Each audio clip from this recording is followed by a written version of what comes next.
সালে চীনের সাক্ষরতার হার ছিল মাত্র 20%। আর আজ চীন প্রতি বছর 50 লাখ স্টেম অর্থাৎ science, technology, engineering, math graduate তৈরি করছে। এটা কোনো রাতারাতি ঘটে যাওয়া অলৌকিক ঘটনা নয়, এর পেছনে রয়েছে দীর্ঘমেয়াদী স্ট্র্যাটেজি। 1986 সালে চীন সারা দেশে 9 বছরের বাধ্যতামূলক শিক্ষা চালু করে।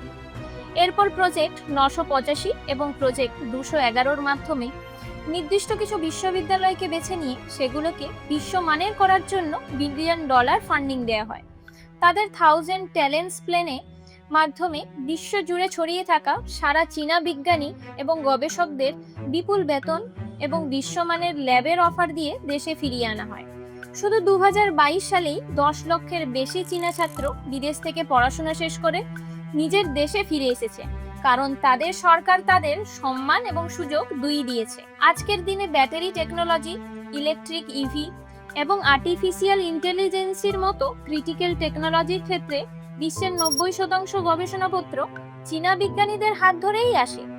চীন তাদের রিসার্চ অ্যান্ড ডেভেলপমেন্ট বাজেটে প্রতি বছর 9% হারে বাড়িয়েছে এবং বর্তমানে তারা জিডিপির 2.5% বেশি গবেষণায় খরচ করে।